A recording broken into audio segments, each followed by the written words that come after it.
He was alone for years, until two giant Apache sisters came asking for fresh water. James Calloway had been alone for a very long time. 7 years, to be exact.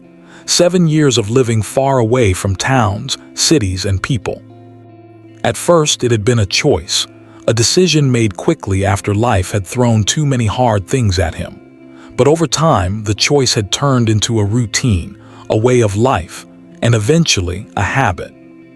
The canyons and deserts of northern Arizona had become his world, and the world of humans had become distant and almost unreal. In the beginning, James had not been sure he could survive. He had lived in a small town, had a job, friends, and a family who had all moved on. But after a wildfire swept through his neighborhood and destroyed his home, followed by the sudden passing of someone very close to him, he felt as though the world had taken everything he loved. The city now felt empty, noisy, and strange. He wanted silence. He wanted space. And so he walked into the wilderness with a backpack, a few tools, and the memory of better times. The first months had been the hardest. The desert was beautiful, but it was also harsh and unforgiving. The sun burned fiercely in the day, turning rocks into stoves and the sand into tiny mirrors of heat. Nights were freezing, with winds cutting through layers of clothing and rattling the walls of his small shelter. At first he had stumbled, gotten minor injuries, and even wondered if he had made a mistake. But gradually he learned. He learned which plants were safe to eat, which streams held clean water, and how to find shelter from storms.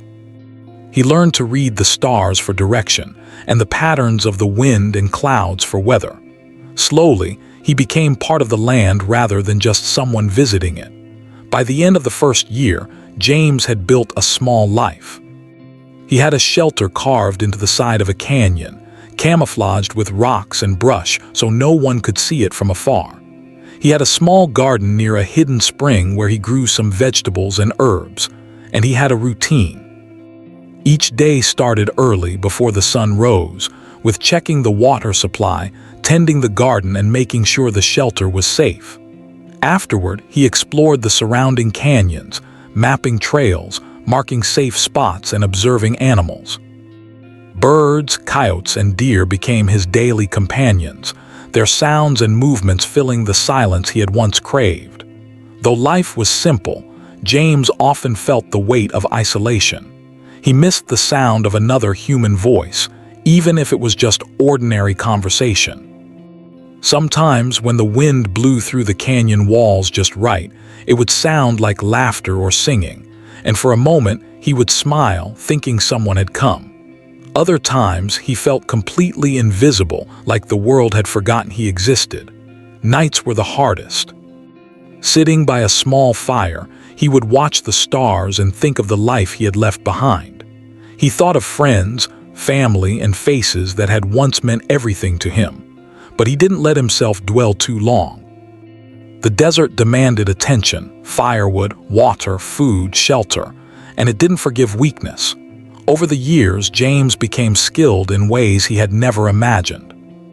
He could track animals for food without harming them unnecessarily, understand when rain was coming, and find water in places where it seemed impossible.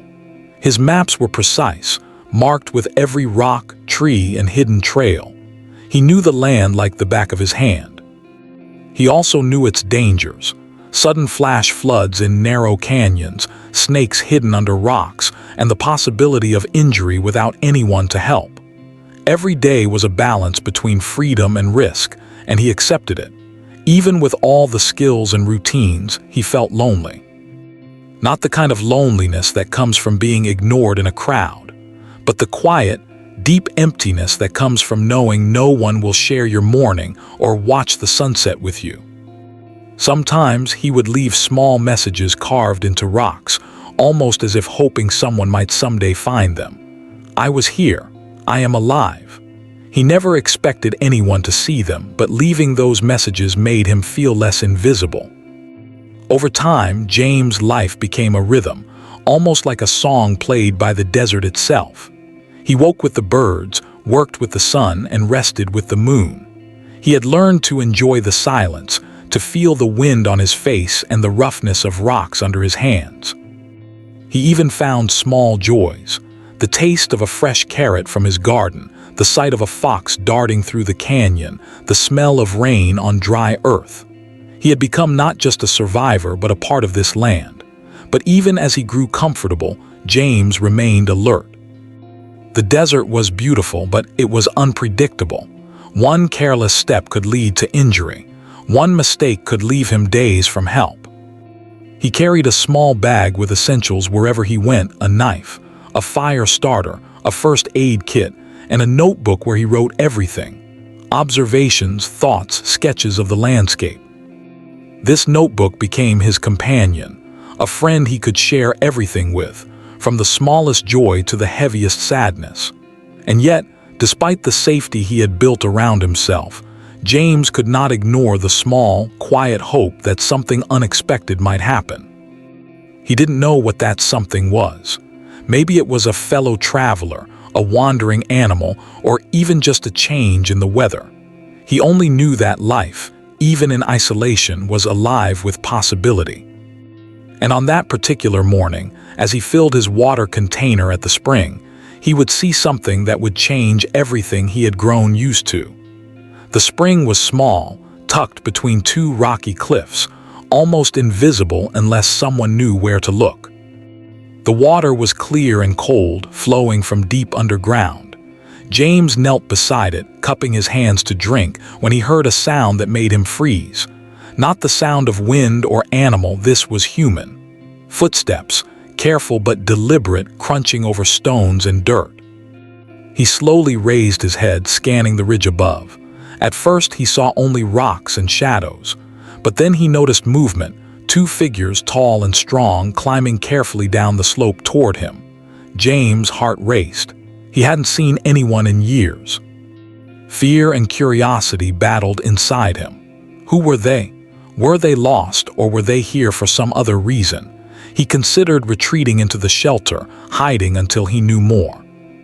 But something in the way they moved, the calm confidence, the careful steps, the way they scanned the land, told him they were not here to harm him. He watched as they approached the spring. The taller of the two raised a hand in greeting. Her companion followed, holding what looked like an empty water container. They spoke softly, words he could barely understand at first. But the meaning was clear. They needed water. Fresh water, something scarce in the dry desert. James hesitated. For years he had defended his spring as his only lifeline, but looking at their tired faces and parched lips, something inside him softened. He gestured toward the spring. "It's fine. Drink," he said, his voice rough from disuse. The two women smiled faintly and began to drink. James watched, feeling a strange mix of relief and apprehension. They were strangers, yet in this harsh world, they were just like him, travelers, seeking life in a place that could easily take it away. For the first time in 7 years, James realized that life might have more to offer than solitude. Perhaps the desert could bring not just survival, but connection. And he didn't yet know how these two strangers would change his world, but the moment he saw them at the spring, he knew that something new was beginning. James stood still, watching the two women drink from the spring. Their presence felt almost unreal. After 7 years of silence, the sound of human voices, even faint ones, made him tense and alert. He noticed how tall they were, how strong their movements, and how carefully they carried themselves. Every step seemed purposeful, confident, yet not threatening. James had expected strangers to be dangerous. In the wild, you never knew who you might encounter. But these women, though unknown, radiated calm. After a moment, James took a cautious step forward. "Where are you coming from?" he asked, his voice rough from years of disuse. He sounded harsher than he intended. The taller woman paused, water dripping from her hands, and smiled faintly. "We are traveling," she said slowly, as if choosing each word carefully. "We need water, please." James nodded, pointing toward the spring again. "It's okay. Drink all you need. No one's here but me." The women thanked him quietly, their voices soft but steady. He noticed the younger one had dark hair tied back in a braid and eyes that seemed to watch every corner of the canyon. She had a quiet intensity, a careful curiosity, and James couldn't help but feel a mix of unease and fascination. As they drank, James observed them carefully. They carried simple bags and wore clothing suited for desert travel, durable, loose, and practical. But there was something in their bearing that suggested they were more than ordinary travelers.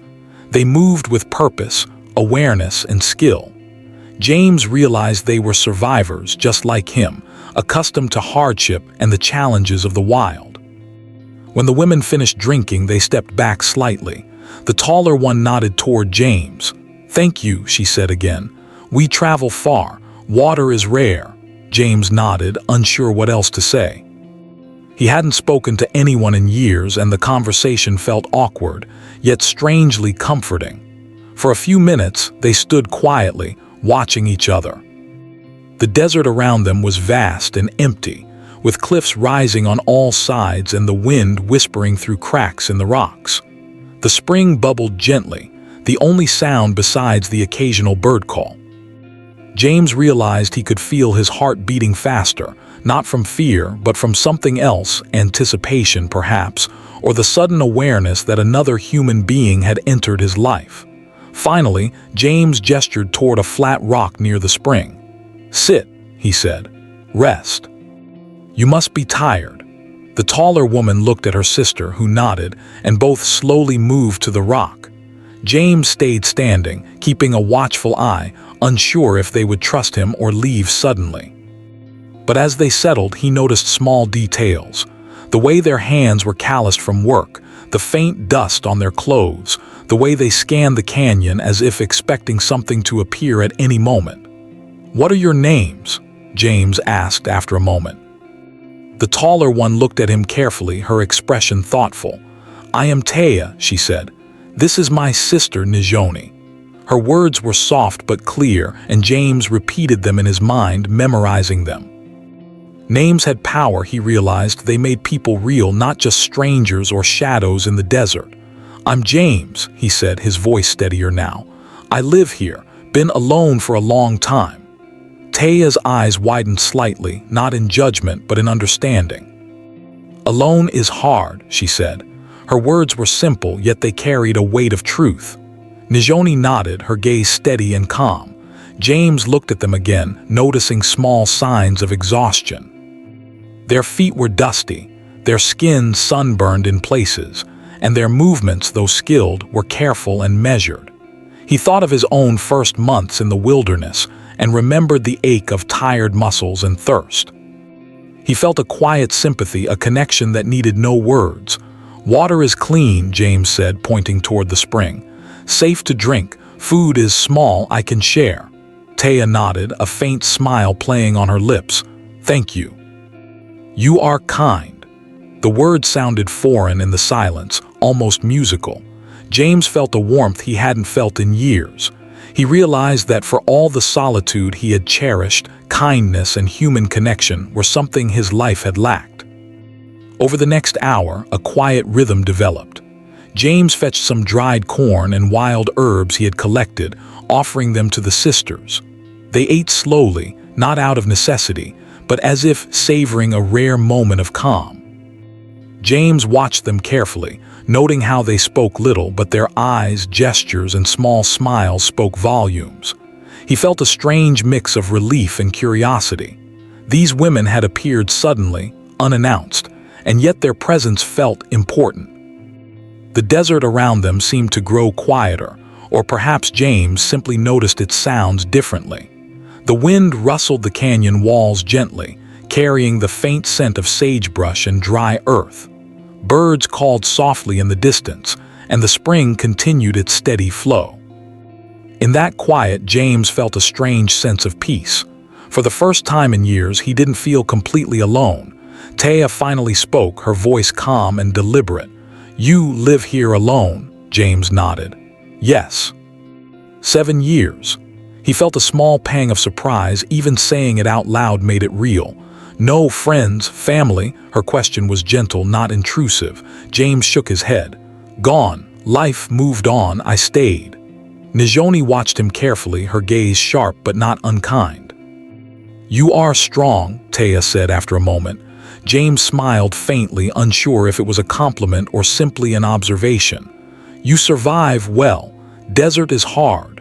He nodded, accepting the acknowledgement. He had survived, yes, but it had not been easy. Every day had been a test, a balance between patience, skill, and caution. As the sun climbed higher, casting harsh shadows across the canyon, James realized he had been holding his breath without noticing. The sisters had not moved suddenly or threatened him. They were simply people, traveling through a land that demanded respect, just like he did. He began to relax slightly, though still cautious. Taya and Najoni began to share small stories of their travels. They spoke of distant hills, rivers, and reservations they had passed through. Their words painted pictures in James' mind of places he had never seen, people he had never met, and lives lived differently from his own. He listened intently, occasionally asking questions, finding himself fascinated by the resilience and courage of these women. Hours passed. Shadows shifted. The harsh sun began to soften toward late afternoon. James found himself offering more food, advice about safe trails, even showing them the small garden he had cultivated near the spring. Taya and Najoni observed quietly, nodding at his explanations, occasionally asking questions. They were careful not to take too much, not to intrude, but their interest was genuine. By the time the sun began to dip behind the canyon walls, casting long, golden shadows across the rocks, James felt a strange sense of anticipation.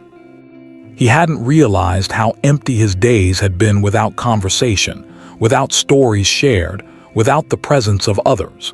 In the company of these two strangers, he felt the stirrings of connection, a sensation that had seemed impossible for so many years.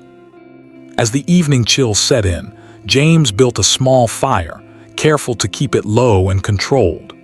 Taya and Najoni settled nearby, wrapping themselves in light blankets they carried. The crackling of the fire, the faint smell of smoke, and the sound of water from the spring combined to create a small sanctuary in the vast wilderness. James felt a sense of gratitude and awe. For the first time in a long while, he realized that human presence, even brief, even unexpected, could bring warmth to a world he had thought existed only in cold silence. That night, as stars began to fill the sky, James felt a quiet curiosity and hope stirring within him. He didn't know who these women were beyond their names and their travels, nor did he know why they had appeared at this moment in his life. But something about their presence suggested change, a shift in the quiet rhythm he had built over years of solitude. He watched them as they finally settled to rest, their breathing slow and calm, and he felt a sense of possibility he hadn't known in years. For the first time in a long time, James allowed himself to imagine a world that included others, not just survival, but companionship, trust, and shared moments.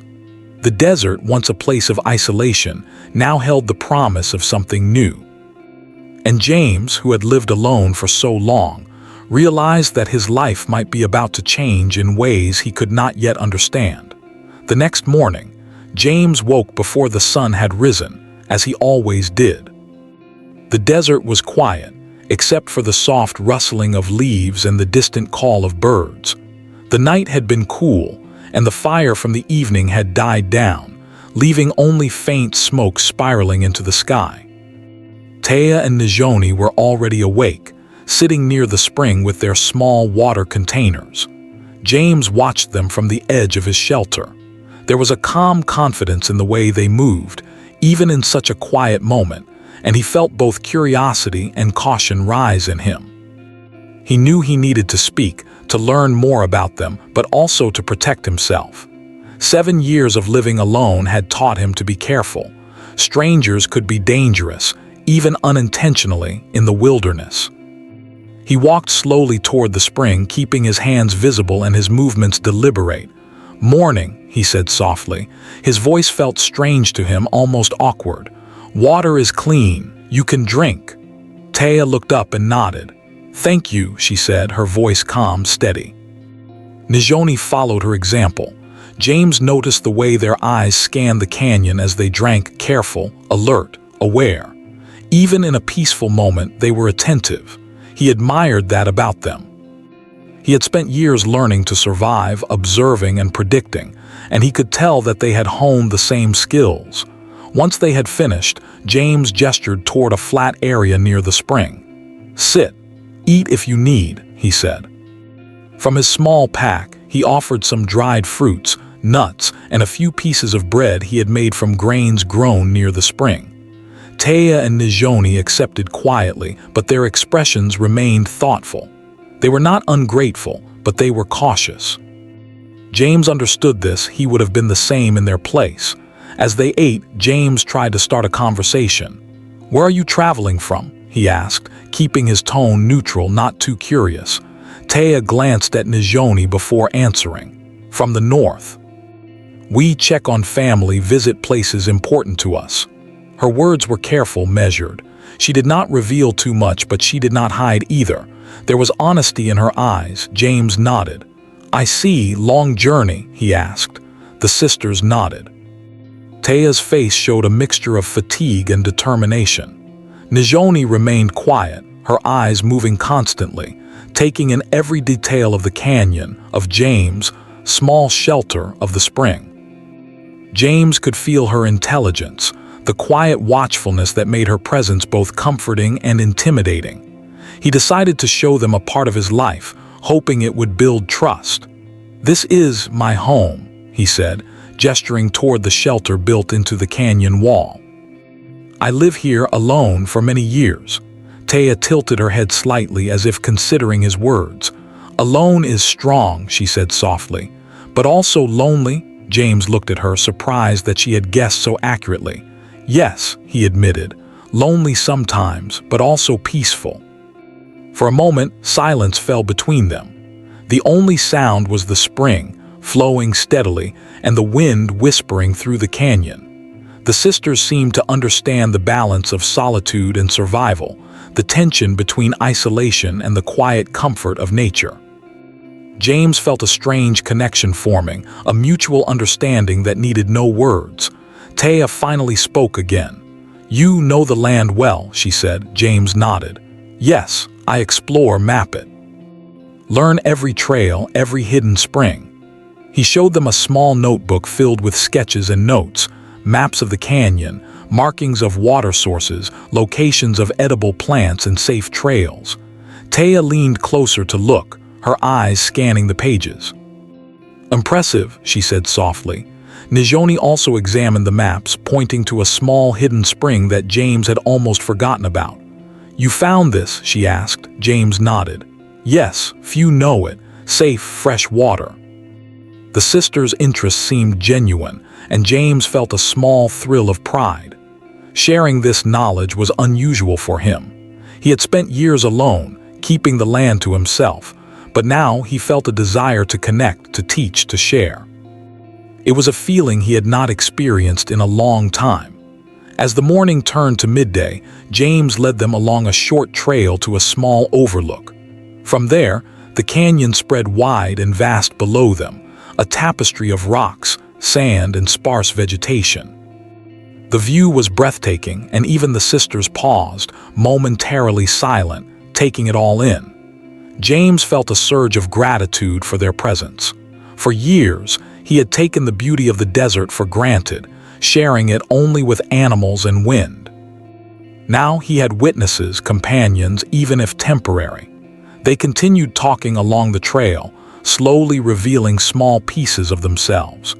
Taya spoke of the rivers she had seen, the hills and forests, and the places she and Nijoni had traveled together. Nijoni, quieter, spoke of the animals they had observed, the skills they had learned, and the careful planning needed for survival in harsh landscapes. James listened intently, asking questions, learning from them, realizing how much he had forgotten about the world beyond the canyon. Despite their growing connection, James remained cautious. He knew the desert could be unforgiving, and even well-intentioned visitors could unintentionally bring danger. "Where do you sleep at night?" he asked carefully. Taya and Nijoni exchanged a look. "Nearby, not far," Taya said. James nodded, satisfied. They were careful like him. They respected the land and they respected safety. Over the next few hours, James noticed small habits that revealed more about them. Taya collected water carefully, ensuring no waste. Nijoni checked the plants along the trail, identifying edible leaves and herbs. They were not just travelers, they were survivors, attuned to their environment in ways James respected deeply. It reminded him of himself, and he felt a quiet kinship growing. By late afternoon, they returned to the spring. James offered more food, but the sisters declined politely. Instead, they asked questions about the animals in the canyon, about his daily routines, and about the wildflowers and herbs he grew. James answered openly, feeling the walls he had built over 7 years slowly beginning to crumble. The act of sharing, of explaining, felt natural and good, like a bridge forming between isolated islands. As the sun began to dip behind the cliffs, casting golden light across the canyon, Taya spoke again. "You have lived here long?" she asked softly. James nodded. "Yes, 7 years alone." Nijoni's eyes met his, calm and steady. 7 years without strangers," James shrugged. "Yes, I wanted peace, solitude, but now maybe it is time for change." He realized that he had not felt this way for years, open, vulnerable, yet curious. The presence of these two women had stirred something he had buried deep inside, a desire for connection, for trust, and for companionship. The desert, which had once been a fortress keeping him safe, now felt less like a cage and more like a place where life could shift, grow, and evolve. Night fell quickly in the canyon, the temperature dropping as shadows stretched and disappeared. James lit a small fire again, careful to keep it safe. Taya and Nijoni settled near the spring, wrapping themselves in blankets. The fire's warmth, the gentle sound of flowing water, and the vast expanse of stars above created a serene moment. James felt a quiet understanding forming between them. Words were not always needed. Their presence, actions, and shared awareness said more than conversation ever could. Before sleep, Taya asked one last question. "You happy here?" James thought for a long moment. He had survived, thrived even, but happiness was different. Solitude had brought peace, but not warmth. Now with their presence, he felt something unfamiliar, hope, anticipation, and a sense that his life might expand beyond these canyon walls. "I think so," he said softly. "Maybe for the first time in a long while, yes." That night, as James lay on a thin mat in his shelter, listening to the desert's quiet symphony of wind, water, and distant animals, he realized something important. These women were not just visitors, they were catalysts. Their arrival had stirred curiosity, trust, and reflection. He didn't know what the next days would bring, but he felt ready to engage, learn, and perhaps share more of the life he had built in isolation. For the first time in years, the canyon did not feel empty. It felt alive, not just with nature, but with the possibility of connection, understanding, and change. And James, who had lived alone for 7 long years, felt a small, cautious thrill at the thought that his life might no longer be only his own. The days passed slowly but meaningfully. James had lived for years in a rhythm dictated by the desert, waking early, checking the spring, tending the garden, exploring trails, and carefully watching the skies. But now, with Taya and Nijoni nearby, his routine began to change in subtle ways. Their presence brought life into a world that had been quiet for too long, and James found himself noticing details he had stopped appreciating. The way sunlight shimmered on canyon walls, the scent of wild herbs carried by the wind, and the quiet laughter that occasionally slipped from Taya when she found something amusing. The sisters had proven themselves capable and careful. They moved through the desert with grace and attention, observing plants, tracking small animals, and using the land with respect. James found himself learning from them, despite having lived off this land for years. One morning, while checking traps he had set for small game, he watched Najoni examine the patterns of footprints in the soft sand. "See," she said, pointing quietly, "this coyote travels near water at night. You can place traps there safely." James nodded, impressed. Her knowledge was precise, based on observation, patience, and respect for the animals she tracked. He realized that even though he had lived in the desert for 7 years, there was still more to learn. Taya, on the other hand, had a way of teaching patience and mindfulness. She would kneel by the small garden James had cultivated, examining the herbs and vegetables with careful hands. "Water here more gently," she advised one day, showing him how to avoid washing away seeds.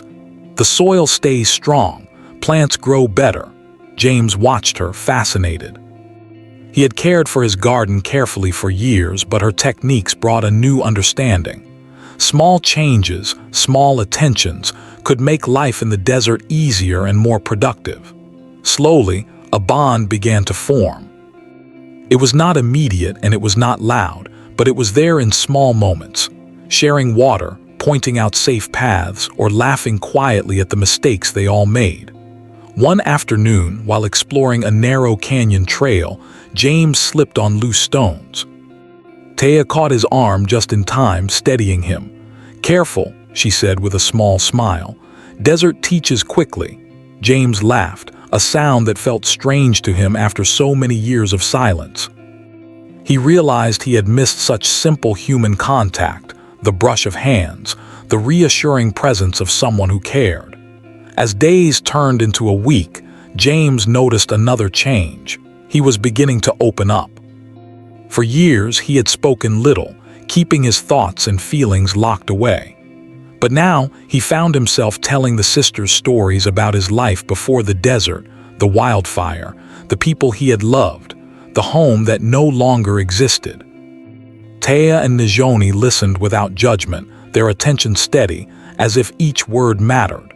James felt a sense of relief, a lightness he had forgotten existed. Sharing memories, even painful ones, became a kind of healing. The sisters, too, began to share more about themselves. Taya spoke of the rivers she had crossed, the hills she had climbed, and the traditions her family followed. Najoni shared stories of tracking animals, finding water in unexpected places, and surviving storms that seemed impossible to endure. James listened with fascination, realizing that life in the desert was not just about survival, but about wisdom, patience, and understanding. Each story, each lesson, became a bridge between them, weaving a web of trust that had been absent in his life for years. Food and water remained central to their bond. James taught them how to cultivate certain herbs, showing them which plants grew well near the spring and which needed more careful attention. In return, Taya taught him how to prepare wild plants for eating, making flavors he had never experienced. They experimented together, discovering new ways to live off the land, combining knowledge from years of separate experiences. These simple, practical lessons became moments of laughter and connection, making the harsh desert feel less lonely. But it was not all easy or lighthearted. Life in the desert demanded attention, and sometimes mistakes reminded them of the fragility of their existence. One afternoon, while exploring a narrow canyon, Najoni slipped near a shallow stream. She managed to catch herself, but James and Taya were immediately alert. "Careful," James said, his voice serious. "One misstep can be dangerous here." Najoni nodded, brushing dirt from her hands. "Yes, desert teaches quickly," she said, repeating Taya's earlier words. That moment, tense but harmless, reminded James that trust was built not only through shared knowledge, but also through shared risk and responsibility. Evenings became a time for reflection and quiet conversation. James would light a fire, and the three of them would sit near the spring, listening to the gentle flow of water and the soft sounds of desert wildlife. Taya sometimes hummed quietly, a melody so soft that it blended with the wind. Nijoni would observe the stars, pointing out constellations and sharing how travelers used them for guidance. James found himself telling small stories of the canyon, hidden alcoves, secret springs, and safe paths, while the sisters shared observations he had never noticed. The evenings became a sanctuary, a time to connect not just with each other, but with the land itself. One day, James showed them a part of the canyon he rarely visited, a hidden alcove with a small pool fed by underground water. The place was serene, almost magical, and the sisters were amazed. "How did you find this?" Taya asked, her eyes wide. James shrugged. "Observation, patience, years of looking." Nijoni knelt near the pool, dipping her hand into the cool water. "This place special," she said softly, "like it knows you." James smiled, realizing she understood something he had always felt but never spoken aloud. The land was alive, and living here required not just survival, but attention, respect, and harmony. As the days passed, James noticed that he no longer measured time only by the sun or the tasks he needed to complete. He began to measure it by moments shared, laughter, conversation, discoveries, and quiet companionship. He realized that the solitude he had once cherished, while peaceful, had been incomplete. Life, he discovered, was richer when shared, even in the most challenging environments. The bond deepened further when a small challenge arose. A sudden storm swept through the canyon one afternoon, turning dry washes into rushing streams. James, Taya, and Nijoni worked together to secure their shelter, protect the garden, and ensure the spring was not contaminated. For hours they labored side by side, moving quickly and efficiently, communicating with gestures and short commands. By the time the storm passed, they were exhausted, wet and muddy, but safe. Sitting by the fire afterward, drying their clothes and sharing a simple meal, James realized that trust was not just built by words or shared stories, but by facing difficulties together. That night, as the canyon cooled and stars appeared, James reflected on how much had changed in just a few days. He felt gratitude, not only for the sisters' presence, but for the lessons they had brought into his life. They had reminded him that survival was more than a set of skills. It was also about connection, care, and openness. He had spent years building walls around himself, but now, slowly, those walls were crumbling. The desert, once a fortress of solitude, had become a place where life, friendship, and learning could flourish. In quiet moments, James also noticed small, personal changes within himself. He smiled more easily, laughed more freely, and spoke without hesitation. The fear and caution that had governed his life were still present, but they had softened. With Taya and Nijoni, he felt a sense of belonging he had thought impossible. He began to imagine a life where he could be alone when he wished, but also share his days with others who understood and respected him. One evening, Taya asked James to teach them how to build a small water filter from natural materials. James guided them step by step, showing how to layer sand, stones, and charcoal to purify water. Nijoni listened carefully, asking questions and making notes in her small journal. Watching them learn, James felt pride and warmth. These moments were not just about survival. They were about sharing knowledge, patience, and care. He realized that teaching and helping others had become a source of joy, something he had not experienced in years. As the night deepened, the three of them sat by the fire one last time before resting. The air was cool, the water flowed steadily, and the desert seemed calm and watchful. James looked at Taya and Nijoni, seeing their strength, intelligence, and care. He felt a quiet certainty that their presence had changed him, that life in the canyon would never be the same. The desert, once a lonely place, had become a home where trust, learning, and companionship could grow.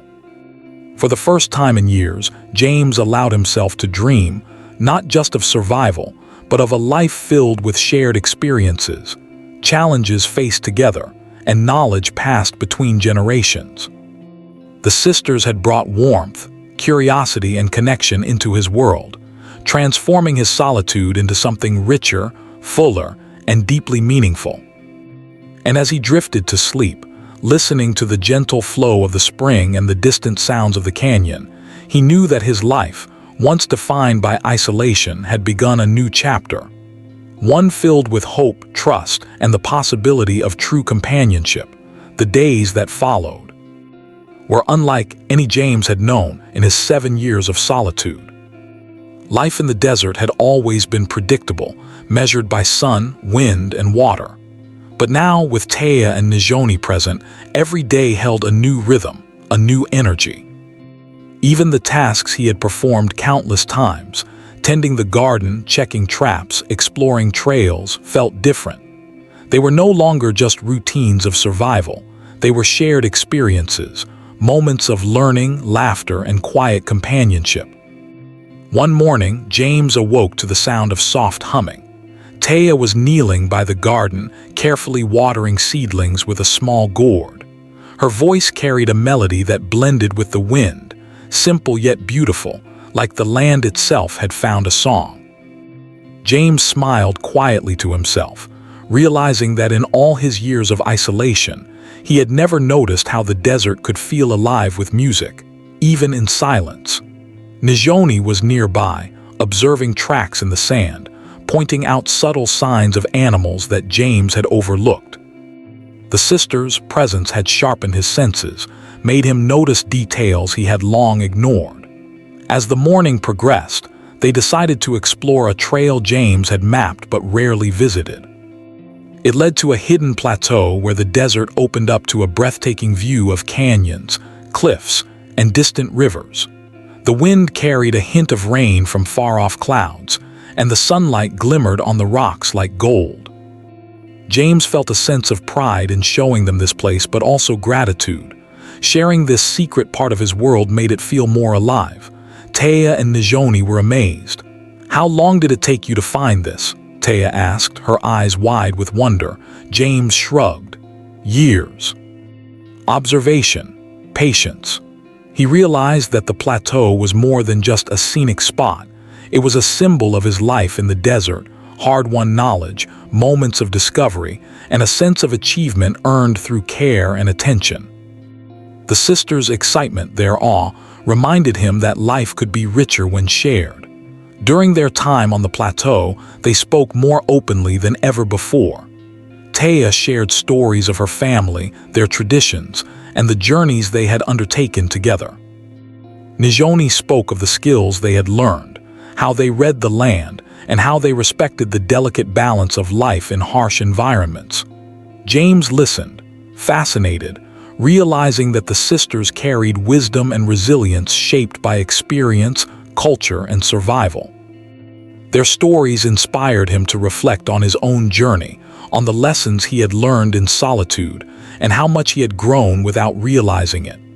That evening, they returned to the spring, tired but content. James decided to cook a simple meal over the fire, using some vegetables from his garden and dried herbs. The aroma filled the canyon, blending with the scent of sagebrush and warm earth. As they ate, the conversation turned to dreams, hopes, and the future. For the first time in years, James spoke not just of survival, but of possibilities beyond the canyon walls. "I never thought I'd see the world this way again," he admitted quietly. 7 years alone, I thought this life was all I would ever know." Taya looked at him, her eyes soft but steady. "Life always changes," she said. "Sometimes we think we are alone, but others can come even when we least expect it." Nijoni nodded, adding, "Trust can grow slowly, but it can grow strong." James felt the truth of their words deep in his chest. As the days passed, the bond between them grew stronger. They worked together to improve the shelter, fortify the garden, and ensure the spring remained clean. James taught the sisters how to store water safely, how to identify edible plants, and how to move quietly through the canyon to avoid startling wildlife. In return, they showed him new ways to forage, track animals, and read subtle signs of weather change. Every lesson was a shared experience, a bridge connecting their lives. One afternoon, a small challenge tested their trust and skills. A sudden windstorm swept through the canyon, whipping sand and dust across the rocks and forcing them to take shelter quickly. James led them to a natural alcove, where the rock overhang protected them from the worst of the storm. Together they secured supplies, tied down blankets, and checked the spring for debris. The storm lasted several hours, fierce yet fleeting, leaving them shaken but unharmed. Sitting in the quiet aftermath, sharing water and small pieces of food, James felt a deep sense of connection. Trust, he realized, was built not only through words and stories but through facing challenges together. Evenings became times of reflection and learning. By the fire, they shared quiet conversation, sometimes laughing at small mistakes, sometimes marveling at the beauty of the desert under the starlit sky. James found himself more open than ever, speaking freely, laughing, and even singing softly with Taya. Nijoni would observe and sometimes offer gentle corrections, showing care in the smallest details. The desert, once a place of isolation, had transformed into a home filled with warmth, companionship, and shared knowledge. As the monsoon season approached, bringing brief but intense rains to the desert, James realized that life had shifted irreversibly. He could no longer imagine returning to complete solitude. The sisters had brought more than friendship. They had brought understanding, trust, and the quiet joy of shared survival. The canyon no longer felt like a prison, but a home, alive with connection and possibility. One evening, as the sky turned a deep shade of orange and purple, Taya and Nijoni spoke of their plans.